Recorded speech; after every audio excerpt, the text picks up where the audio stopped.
Hello friends, आज हम एक नया चैप्टर ले रहे हैं कंपनी अकाउंट्स। बहुत ही इम्पोर्टेंट चैप्टर्स हैं। इसमें मैक्सिमम हमें जनरल एंट्री ही करना है। जनरल एंट्रीज हम बहुत अच्छे तरीके से कर चुके हैं। इसमें कुछ एक उसका पैटर्न है, किस टाइप से जनरल एंट्री करना है वो हम देखेंगे, उसको डिस्कस करेंगे और उसके आधार पर फिर क्वेश्चन करेंगे। तो मैं आता हूँ डायरेक्ट कंपनी के ऊपर। कंपनी अकाउंट में जो मेन चीज़ें हैं मैं आपको बताना चाहूँगा। कंपनी क्या होती है? कंपनी की डेफिनेशन है कि जो कंपनी अधिनियम 1956 के अंतर्गत रजिस्टर्ड हुई हो वह कंपनी कहलाती है। पहली चीज तो कंपनी की डेफिनेशन, और फिर कंपनी कितने प्रकार की होती है। कंपनियों के कई प्रकार दिए हुए हैं बुक्स के अंतर्गत, बहुत सारे प्रकार की होती है, लेकिन उसमें जो दो मेन प्रकार हैं जिसके ऊपर हम अगर डिस्कस करने जा रहे हैं वो है प्राइवेट कंपनी और एक होती है पब्लिक कंपनी। प्राइवेट कंपनी मतलब ये वो कंपनी है जिसके की शेयर्स पब्लिक में नहीं बेचे जाएंगे, पब्लिक में नहीं बेचे जाएंगे। नंबर 1 ये इसकी कंडीशन है। दूसरा, ये जो प्राइवेट कंपनी है इसमें डायरेक्टर्स की संख्या 2 या मैक्सिमम 3 रहेगी। मिनिमम 2 या मैक्सिमम 3 रहेगी। तीसरा, इसके अंदर जो शेयर होल्डर्स हैं या इसके मेंबर्स कह सकते हैं उनकी लिमिट मैक्सिमम 200 रहेगी, 200 से ज़्यादा नहीं होंगे। ये इसके पॉइंट्स हैं जो कंपनी प्राइवेट कंपनी कही जाएगी। कौन कौन सी कंपनियां प्राइवेट कंपनी कही जाएगी? जिनके शेयर्स स्टॉक एक्सचेंज में लिस्टेड नहीं होंगे और ना ही पब्लिक में जिनका ट्रांसफर हो सकता है। Not transferable shares are not transferable. Number 1 transferable shares नहीं होंगे, शेयर्स पब्लिक में नहीं बेचे जाएंगे। डायरेक्टर्स की संख्या मैक्सिमम 3 तक हो सकती है। शेयर होल्डर्स 200 होंगे, इससे ज्यादा नहीं होंगे। ये इसके प्राइवेट लिमिटेड के इसके पॉइंट्स हैं। पब्लिक लिमिटेड कंपनी कौन सी होगी? पब्लिक लिमिटेड कंपनी वो है जो प्राइवेट लिमिटेड नहीं है, वो पब्लिक लिमिटेड है। मींस नंबर 1 इसके जो शेयर्स हैं स्टॉक एक्सचेंज में लिस्टेड होंगे। दूसरा, इसके जो शेयर्स हैं वो ट्रांसफरेबल होंगे, मतलब कोई भी इसको परचेज कर सकता है। तीसरा, इसके शेयर होल्डर्स की जो संख्या है वो अनलिमिटेड होगी, मतलब जितने उसके शेयर्स होंगे उतने भी शेयर्स के हिसाब से शेयर होल्डर्स हो सकते हैं। फिर चौथा, डायरेक्टर्स इसमें जो है मिनिमम 3 और अधिकतम 7, ये इनकी संख्या होगी। तो ये कुछ ऐसे पॉइंट्स हैं जिसके आधार पर ये पब्लिक कंपनी मानी जाएगी और ये प्राइवेट कंपनी होगी। ओके, तो ये हो गया अपना कंपनी का कौन कौन से प्रकार होते हैं। उसके अलावा एक आपकी गवर्नमेंट कंपनी भी होती है। गवर्नमेंट कंपनी मतलब वो कंपनी जिसके shares not less than 51% either state government के पास हो और सेंट्रल गवर्नमेंट के पास हो, मतलब 51% या उससे अधिक जिसके शेयर्स, जिस कंपनी के शेयर्स गवर्नमेंट या तो स्टेट गवर्नमेंट के पास हो या सेंट्रल गवर्नमेंट के पास हो, तो वो कंपनी गवर्नमेंट कंपनी कही जाएगी। ओके, तो ये इसके 3 मेन पॉइंट्स हैं, 3 मतलब कंपनीज हैं।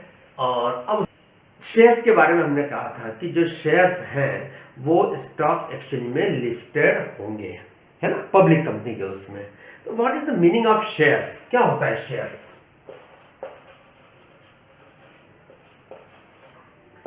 शेयर्स क्या होते हैं? शेयर्स मतलब ये है कि जो कंपनी जिसके बारे में भी अपन चर्चा कर रहे हैं, आइदर पब्लिक कंपनी और प्राइवेट कंपनी, उसके प्रॉफिट में किसका हिस्सा होगा, ऑनरशिप किसकी होगी? जो उसका मालिक होगा। तो मालिक कौन है उसका? जो शेयर होल्डर है, जिसके पास शेयर्स हैं। यदि कोई एक्स नाम की कंपनी है और उसके 100 शेयर हैं, 100 में से यदि 50 शेयर मेरे पास हैं, है ना, I am the holder of this 50 shares out of 100 shares, then यदि उसका प्रॉफिट यदि सपोज करो 50,000 होता है, तो उसके ऊपर 25,000 का मेरा राइट होगा कि नहीं होगा? होगा, क्योंकि जब मेरे पास उसके आधे शेयर्स हैं तो उसके प्रॉफिट पे भी मेरा राइट होगा। तो that is the owner of the company. ये होते हैं शेयर्स, शेयर होल्डर्स। ये शेयर होल्डर्स ही जो है कंपनी के ऑनर होते हैं। कंपनी के अंदर ये शेयर कैपिटल लगाते हैं, पूंजी लगाते हैं, और वो ऐसी पूंजी लगाते हैं जिसको वो कभी कंपनी से वापस नहीं मांगते हैं, कंपनी से वापस नहीं मांगेंगे। उसके ऊपर सिर्फ उनका राइट रहेगा शेयर्स के ऊपर, शेयर्स के प्रॉफिट के ऊपर, डिविडेंड के ऊपर। और दूसरा और क्या राइट रहेगा? कंपनी की जो भी मीटिंग्स वगैरह होती है उसमें उन्हें वोट देने का राइट होता है, वोटिंग राइट, वोटिंग राइट होता है इनको। मतलब ये जब भी कोई मीटिंग होती है तो उसमें उनके डिसीजन के उनके फेवर में या उनके अपोजिशन के अंदर अपना वोट दे सकते हैं। इनको बोलने का पूरा पूरा राइट होता है। तो ये हो गया आपका शेयर्स। अब शेयर्स हमारे कितने प्रकार के होते हैं, शेयर कैपिटल कितने प्रकार की होती है? तो शेयर्स के अंदर एक तो हो गया equity share. Equity share holder वो होते हैं जिसको कि हम एक्चुअल में कंपनी का ऑनर कहते हैं, जो बेचारा लॉस भी वहन करता है, मतलब लॉस वहन नहीं करेगा। कहने का मतलब ये है कि उसने जो कैपिटल दी है वहां तक के लिए उसकी लिमिटेड लायबिलिटी रहती है। जो उसने कैपिटल दे दी है वो कैपिटल दोबारा नहीं मांगता है। सिर्फ यदि कंपनी को प्रॉफिट होता है तो वो डिविडेंड लेने का राइट रखता है। पर वो राइट भी कब मिलेगा उसको? प्रेफरेंस शेयर होल्डर्स के बाद में।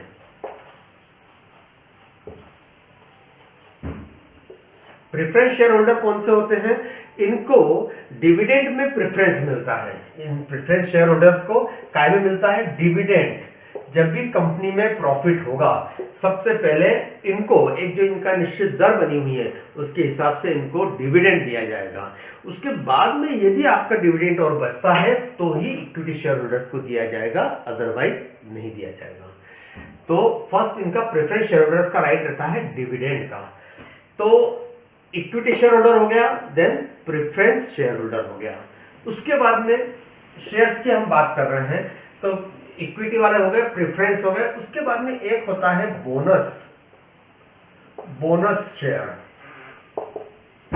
जो कंपनी बहुत अच्छी चलती है, बहुत अच्छी रहती है, उन कंपनियों के अंदर जब प्रॉफिट बहुत होता है तो वो एक अपना रिजर्व बना के रखती है, उस रिजर्व के अंदर पैसा डालती जाती है। सपोज करो कंपनी को 50 करोड़ रुपए का प्रॉफिट हुआ है तो 50 करोड़ में 10 करोड़ रुपया बांट देगी, 20 करोड़ बांट देगी, बाकी 30 करोड़ वो रिजर्व में डाल देती है। जब ऐसा रिजर्व का एक्यूमुलेशन होते जाता है एक के बाद में एक, 2, 3 साल, 4 साल, 5 साल के अंदर, तब रिजर्व का अमाउंट काफी बढ़ जाता है, ये ह्यूज अमाउंट हो जाता है।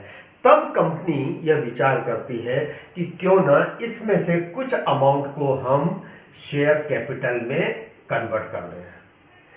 यहां से कम हो जाएगा, शेयर कैपिटल में बढ़ जाएगा। तो वो जो अमाउंट है उसको हम बोनस शेयर कहते हैं, वो हमारे होते हैं बोनस शेयर। तो ये आपका हो गया equity share, preference share, bonus share. Then एक और होता है, वो होता है राइट शेयर। बोनस शेयर जो है इसके बारे में मैं एक चीज और बता दूं कि अक्सर ये शेयर्स फुल्ली पेड अप ही दिए जाते हैं, जिनको कि बाद में नहीं देना होता है, विदाउट एनी कॉस्ट दिए जाते हैं। और जिन जो पुराने शेयर होल्डर्स हैं उन्हीं को ही एक पारितोषिक के रूप में उनको दिया जाता है। इसको देने के लिए भी कुछ इसकी टर्म्स कंडीशंस रहती है कि कौन कंपनियां दे सकती है। यदि किसी को असेट से कोई प्रॉफिट हो रखा है और वो यदि उसने डाल रखा है तो उससे बोनस शेयर इश्यू नहीं करेंगे। उसको बिजनेस से जो प्रॉफिट हुआ है, जो रिजर्व में आया है, जनरल रिजर्व में आया है, उसी प्रॉफिट के बदले में बोनस शेयर्स जारी किए जा सकते हैं। राइट शेयर की मैं चर्चा कर रहा था। राइट शेयर जो है, कंपनी कभी कभी विचार करती है कि क्यों ना हम और हमारी शेयर कैपिटल बढ़ाएं। तो शेयर कैपिटल बढ़ाने के लिए वो इक्विटी शेयर तो ला सकती है, जिसको बोलते हैं आईपीओ के जरिए लाती है। इसमें वो क्या होता है कि पब्लिक के अंदर अनाउंसमेंट करती है कि हम इस रेट के ऊपर ये शेयर्स जारी कर रहे हैं, जिसको भी भरना हो वो शेयर्स के अंदर अप्लाई कर सकता है। तो वो इक्विटी शेयर होल्डर हो गया।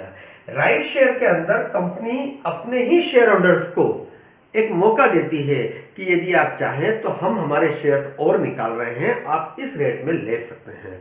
तो इसको बोलते हैं राइट शेयर। ये राइट शेयर जैसे कंपनी का नए जैसे आईपीओ निकालती वैसे ही राइट शेयर्स निकालती है, बट निकालती सिर्फ अपने ही शेयर होल्डर्स को है, ओन शेयर होल्डर्स, उन्हीं को निकालती है। तो ओके, ये एक चीज हो गई। तो शेयर्स के अंदर मेरे ख्याल से सिर्फ इतने ही मैं बयान करूंगा, इससे ज्यादा करने से कोई मतलब नहीं है। अब अपन आते हैं शेयर कैपिटल। शेयर कैपिटल कितने प्रकार की होती है? शेयर कैपिटल, शेयर कैपिटल वैसे तो इक्विटी भी होती है, प्रेफरेंस होती है ना, ये सब शेयर कैपिटल होती है। लेकिन मैं जो शेयर कैपिटल की बात कर रहा हूं वो share capital number 1 authorised.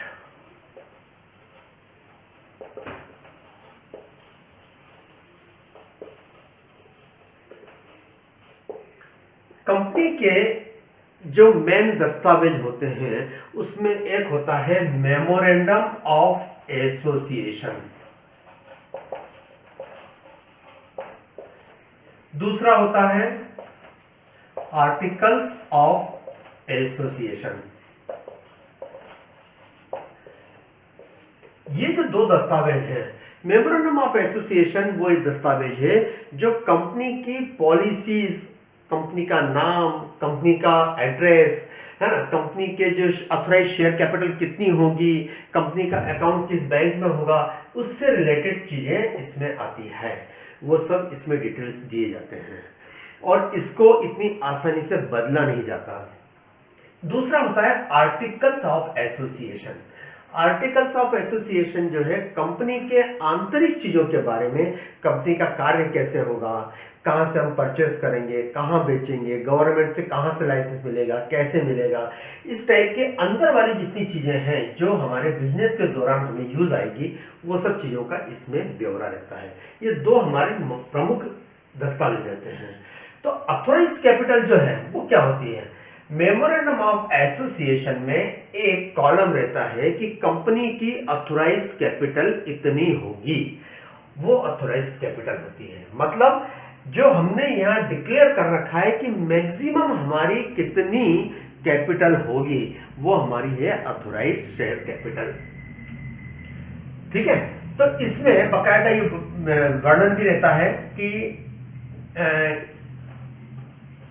Equity share, suppose करो आपने लिख दिया 5 लाख, है ना, इक्विटी शेयर ऑफ ₹10 ईच, मतलब 5 लाख शेयर होंगे 10 रुपए प्रत्येक के, यानी आपकी ऑथराइज्ड कैपिटल कितनी हो जाएगी? 50 लाख। ये इस टाइप से वर्णन इसमें लिखा रहता है, वही हमारी 50 लाख ऑथराइज्ड कैपिटल होगी और ये हर कंपनी की बैलेंस शीट में स्टार्टिंग में हमें शो करना होती है। तो ये हो गई आपकी ऑथराइज्ड शेयर कैपिटल। दूसरा होता है इश्यूड शेयर कैपिटल। इस इश्यूड के साथ में कभी कभी सब्सक्राइब नाम भी आ जाता है, issued and subscribe share capital. तो इश्यूड शेयर कैपिटल ये वो होती है जिसके बारे में कंपनी यह विचार बना चुकी है कि हमें इतने शेयर्स इश्यू करना है, ये हमारी मैक्सिमम लिमिट है 5 लाख। कंपनी चाहे तो पूरे 5 लाख भी इश्यू कर सकती है, कंपनी चाहे तो इससे कम भी कर सकती है, मगर इससे ज्यादा नहीं होगा। इससे जब भी ज्यादा करना होगा तो आपको पहले ऑथराइज शेयर कैपिटल बढ़ानी होगी, उसके बाद में ही आप इश्यूड शेयर कैपिटल कर सकते हैं। तो इश्यूड शेयर कैपिटल मान लो कि हमने लिखा है इसमें 3 lakh equity share of ₹10 each, मतलब कितना हो जाएंगे ये 30 लाख।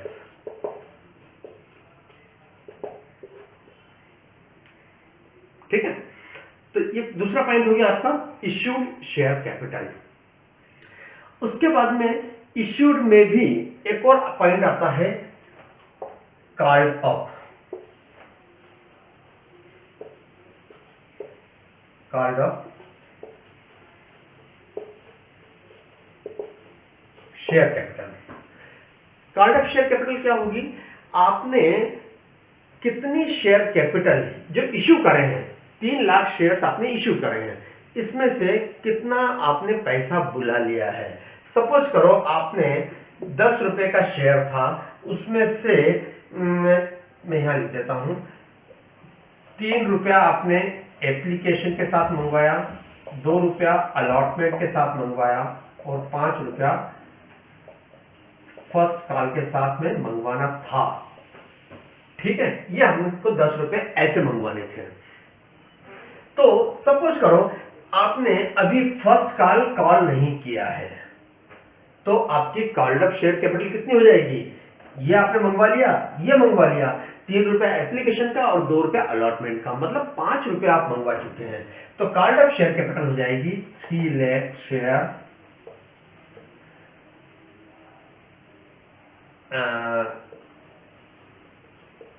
कॉल्ड अप ₹5 ईच, मतलब कितना हो जाएगा 15 लाख।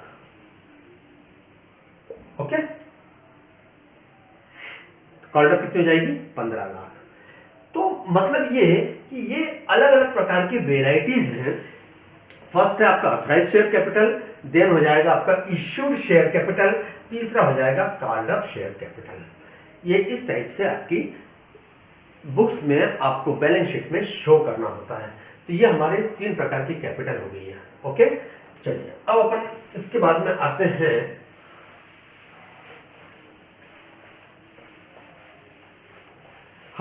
जनरल एंट्री के ऊपर।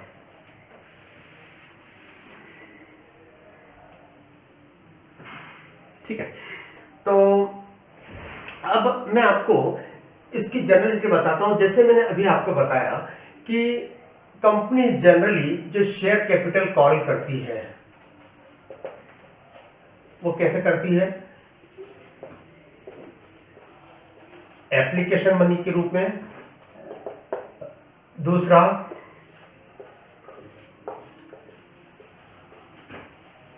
अलॉटमेंट के रूप में, तीसरा फर्स्ट कॉल के रूप में और चौथा सेकंड एंड फाइनल कॉल इसके रूप में। इस टाइप से हम पैसे मंगवाते हैं, है ना। कई बार फर्स्ट और सेकंड हम साथ में भी मंगवा लेते हैं।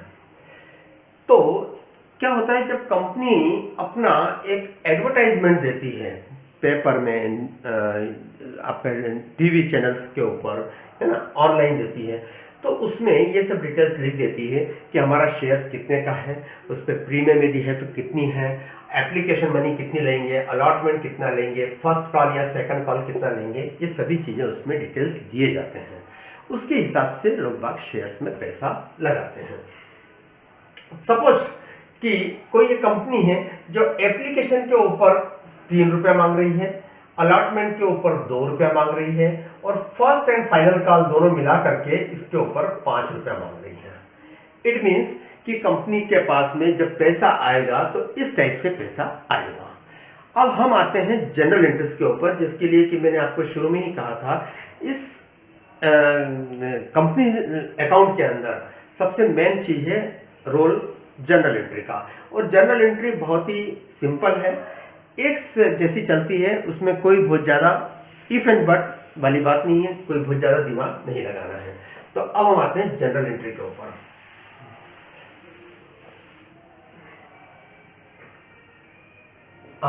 फर्स्ट, जैसे ही कंपनी के पास में एप्लीकेशन कंपनी डालती है और लोगों की एप्लीकेशंस आती है, तो उस समय क्या एंट्री होगी। हम छोटा सा सवाल भी एक ले लेते हैं। 10,000 शेयर्स इशू करना है और इसकी 2 रुपया एप्लीकेशन, 3 रुपया अलॉटमेंट, 5 रुपया फर्स्ट एंड फाइनल कॉल। ये हमारा एक क्वेश्चन है। चलिए अब इसकी हम जनरल एंट्री करने जाते हैं। फर्स्ट एंट्री होती है आपकी जबकि पैसा आया, क्योंकि हमें नहीं मालूम है कि कितने लोग एप्लीकेशन मनी देंगे, कितने लोग अप्लाई करेंगे। तो जैसे हमारे पास पैसा आता है, हम लिखते हैं, पहली एंट्री करते हैं bank account debit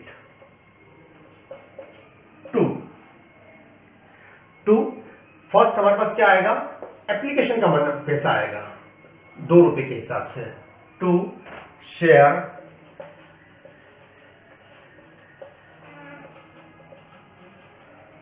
application money account. इसमें नरेशन भी अपन लिख देंगे चाहेंगे तो, कितनी एप्लीकेशन के ऊपर किस रेट से कितना पैसा आया वो हमें यहां लिखना है। सपोज करो 10,000 शेयर्स पे ही आया तो 10,000 यह लिखेंगे अपन being amount of share application on 10,000 share at the rate of ₹2 each. ठीक है, 2 रुपए के हिसाब से कितना आएगा, 20,000 रुपये आ जाएगा। ये यहाँ एंट्री हो गई।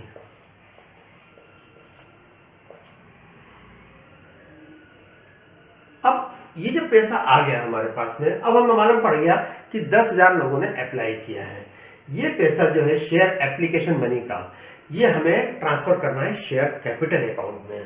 तो इसको इमीडिएटली इसकी एक कॉन्ट्रा एंट्री होगी, share application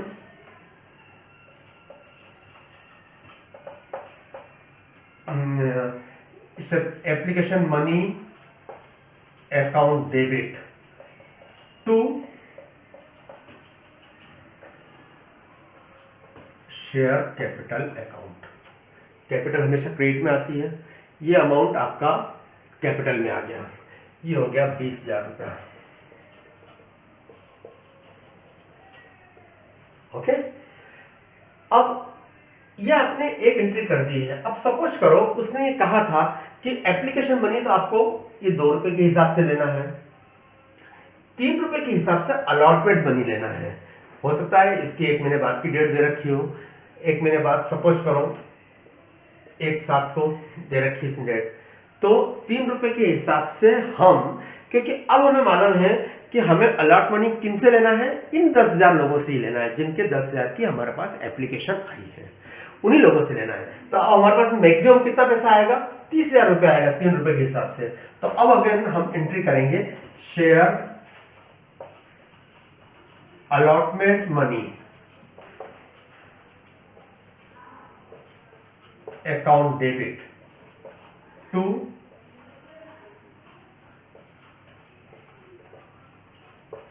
share capital account.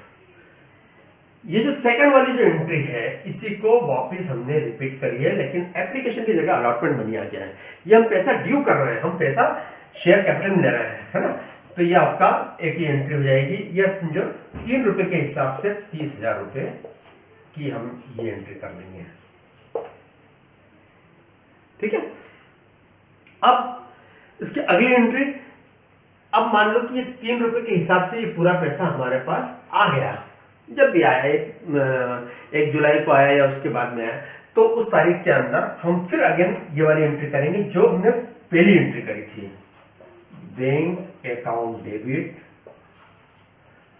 To share allotment money account. ये 30,000 रुपए से ये एंट्री हो जाएगी।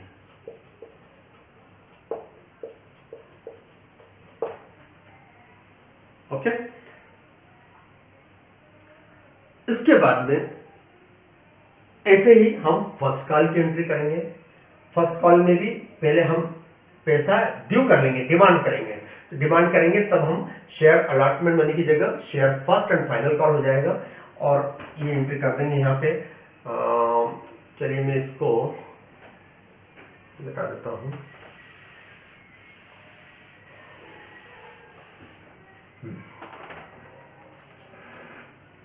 Share first and final call account debit to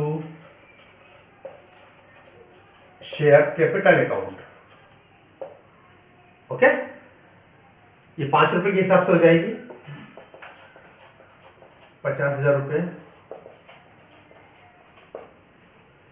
और उसके बाद में जब लास्ट में इसका पैसा भी पूरा हमारे पास में आ जाएगा तो हम बैंक वाली एंट्री कर देंगे, bank account debit to share first and final call account.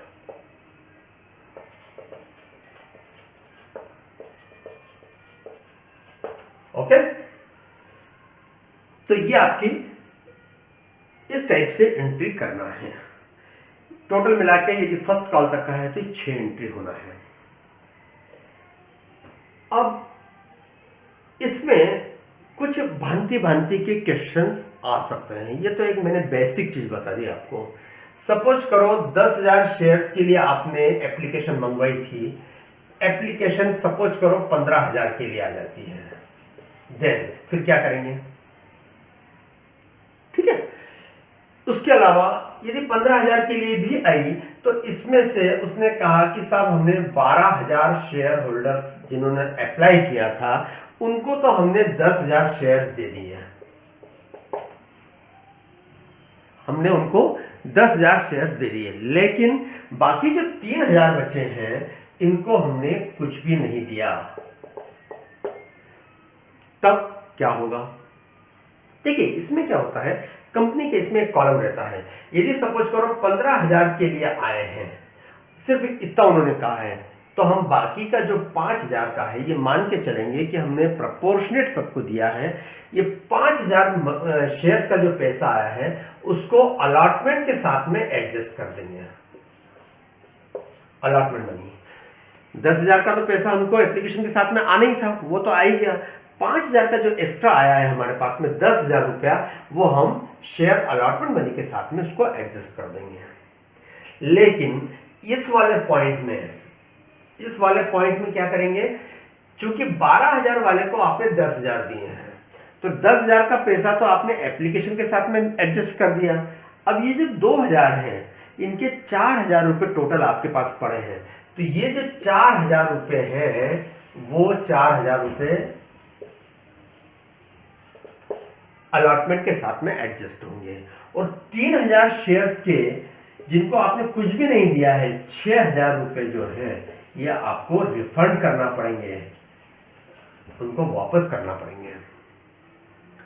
तो इन सब एंट्रीज का क्या इफेक्ट पड़ेगा वो मैं आपको बताता हूं। चलिए अब मैं वापस वहीं आता हूं, इसको मैं गलत हटा रहा हूं यहां से। हाँ, हमने पहला किया था bank account debit to share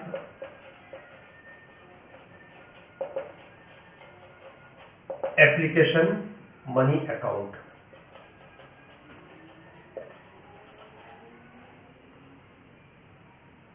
ठीक है, ये हमारी पहली एंट्री हुई थी। और उसके बाद में सेकंड एंट्री हमारी ये हुई है, ठीक है। Bank account debit to share application money account, ये हमने पहले की थी। यदि हमारे पास 10,000 शेयर्स का पैसा आया तो हमने 10,000 से ये एंट्री कर दी थी। लेकिन अब मैं ये वाला सवाल कर रहा हूं, फर्स्ट वाला। इस केस में अब हमारे पास में कितना पैसा आया है? बैंक अकाउंट डेबिट 15,000 शेयर्स के लिए लोगों ने अप्लाई किया है और eight the rate of 2 rupees दिया है, तो 15 दूनी 30,000, ये एंट्री 30,000 से हो जाएगी। ओके, 30,000 रुपए हमारे पास में आया है शेयर एप्लीकेशन मनी अकाउंट में। और अब शेयर एप्लीकेशन मनी को ही हमें फिर इसको ले जाना है शेयर कैपिटल में, तो दूसरी एंट्री करेंगे share application money account debit to share capital. हमारे पास एप्लीकेशन मनी कितनी आई है? 30,000। और शेयर कैपिटल में कितना ले जाना है हमें? 20,000। जब हम ले गए थे, पिछली बार भी ले गए थे, ये कितना ले जाना है? 20,000 ही ले जाना है, क्योंकि 2 रुपए के हिसाब से 10,000 शेयर्स हम इश्यू करने वाले हैं, इससे ज्यादा नहीं करेंगे। और 2 रुपए के हिसाब से 20,000 रुपए बनता है। अब हमारे पास 10,000 रुपया एक्स्ट्रा आया है, ये 5,000 शेयर्स का 10,000 रुपये एक्स्ट्रा आया है। इस 10,000 रुपये एक्स्ट्रा पैसे को हम कहां यूज कर रहे हैं? शेयर अलॉटमेंट में।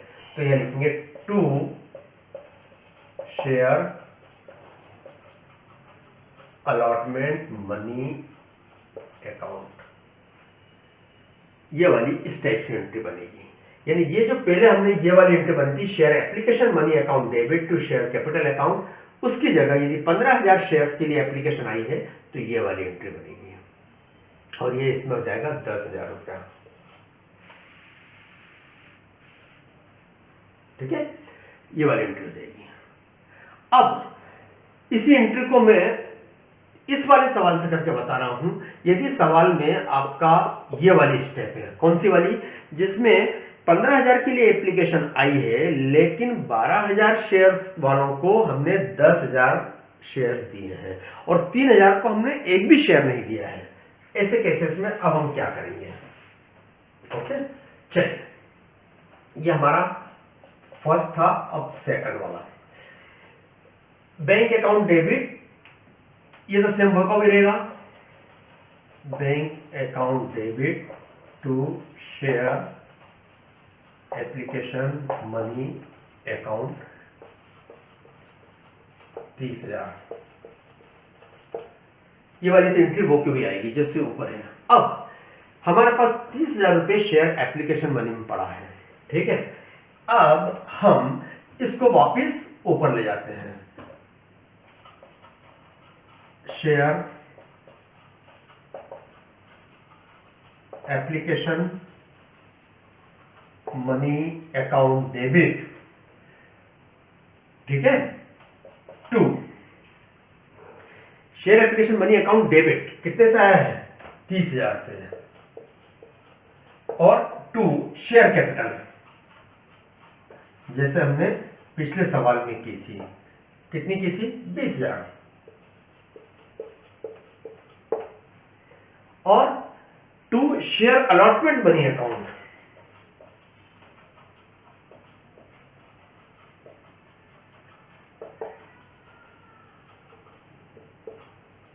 कितना? पहले हमने 10,000 लिखा था, लेकिन अब हमारे पास कितना एडजस्ट करने के लिए? 12,000 हमारे पास में ऐसे शेयर्स हैं जिनको हमने 10,000 शेयर अलॉट किए हैं। मतलब 2,000 शेयर्स का पैसा हम एडजस्ट कर सकते हैं। 2,000 शेयर्स का पैसा कितना होगा? 4,000 रुपया, ये हम एडजस्ट कर सकते हैं। और 3,000 को हमने एक भी शेयर नहीं दिया है, 6,000 रुपये हमको रिफंड करना है। तो टू बैंक, है ना, ये देखो आप 6,000 रुपया। इस टाइप से ये एंट्री बनेगी। मतलब इस केस में हमने ये एंट्री बनाई थी और यदि ये वाला केस है तो उसमें हमें ये वाली एंट्री बनेगी। ठीक है, तो एक शेयर की कीमत 10 रुपया है और उसके अंदर 2 रुपया उसको प्रीमियम देना है, 12 रुपया है। ये प्रीमियम 12 रुपया, बस प्रीमियम 2 रुपया है, टोटल 12 रुपये लेना है। और इस 10 रुपये में से भी सपोज करो एप्लीकेशन के साथ में 2 रुपये लेना है, अलॉटमेंट के साथ में 4 लेना है, और फिर आपका 4 रुपया आपका फर्स्ट कॉल और 2 रुपया सेकंड कॉल। ये जो 2 रुपया प्रीमियम का है वो इसमें शामिल है, मतलब इसमें 2 + 2, 2 रुपया प्रीमियम का है और 2 रुपया इसका शामिल है। ये आपका है अलॉटमेंट का पैसा। तो इस समय ऐसे में एंट्री क्या करना, तो जैसे फर्स्ट एंट्री आपकी जो होती है वैसी ही होगी। हम जब अलॉटमेंट के टाइम पे जब पैसा ड्यू करते हैं उस समय हम एंट्री करते हैं share allotment money account debit to share capital account, ये एंट्री करते हैं हम। अब इसमें हमें 2 रुपया तो शेयर अलॉटमेंट शेयर कैपिटल का लेना है और 2 रुपया हमें शेयर प्रीमियम का लेना है। तो इसी में एक और आ जाएगा 2 शेयर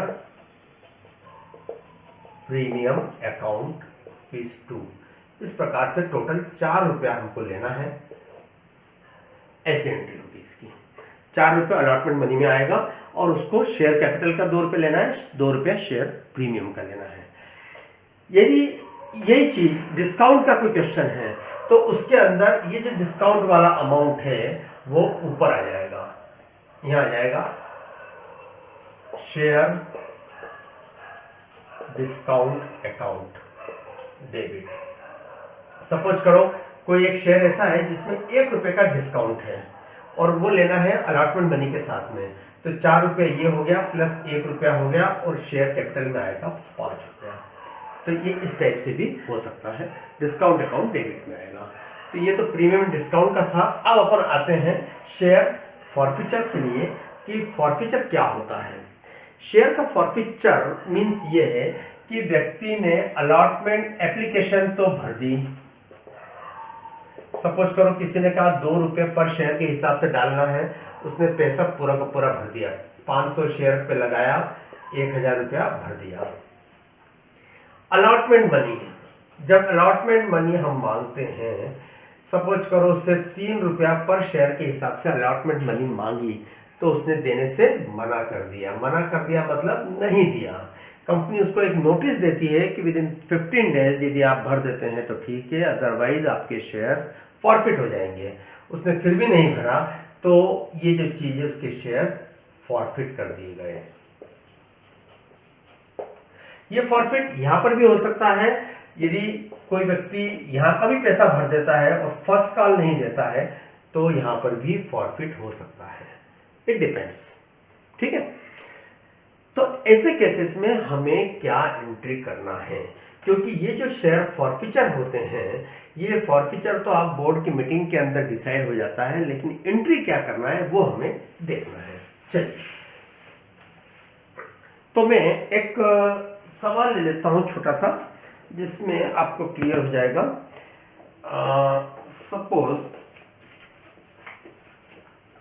ये एक क्वेश्चन है, a share of ₹10 each issued at 10% discount is forfeited for non-payment of first and final call of ₹3 per share. Okay,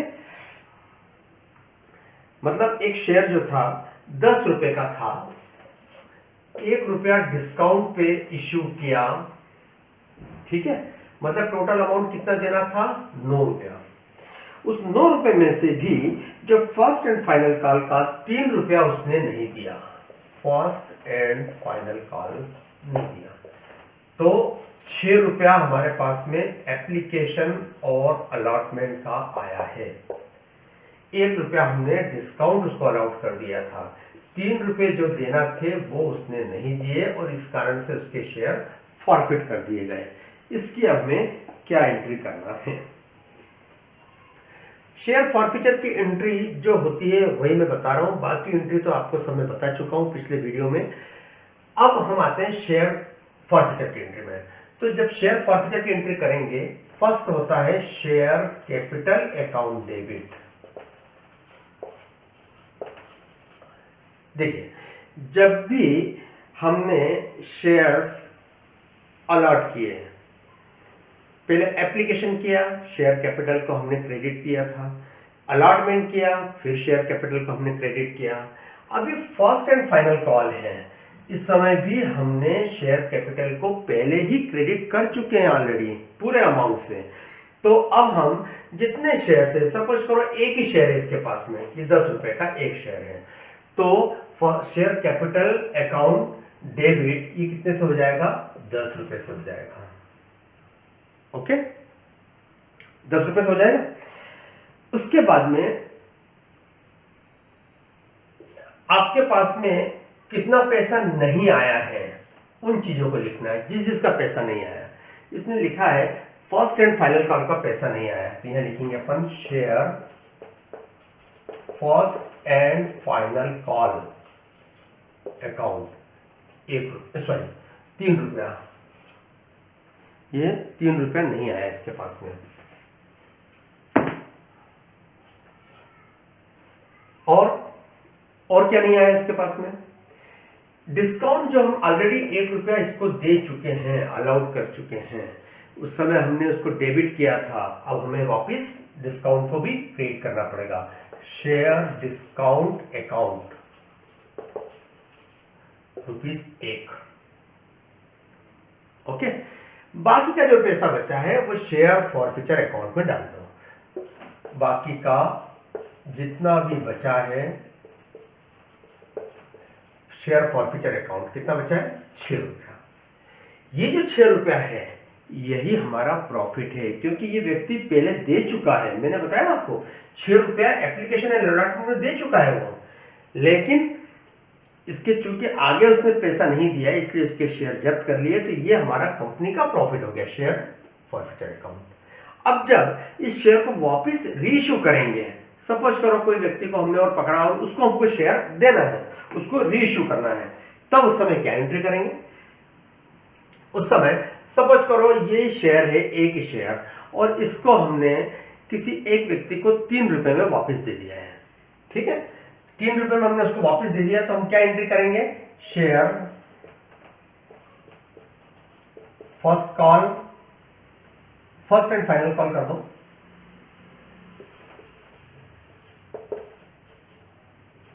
₹3। फिर शेयर फॉरफीचर अकाउंट,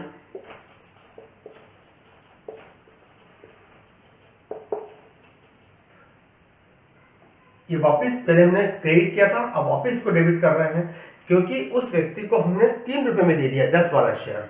तो शेयर फॉरफीचर अकाउंट 6 रुपए और शेयर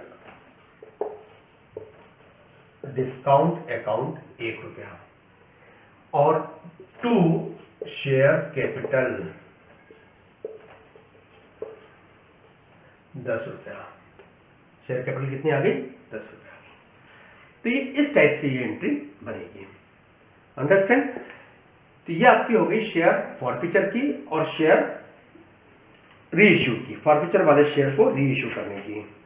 तो चलिए मैं आज के लिए इसको यहीं फिनिश कर रहा हूं।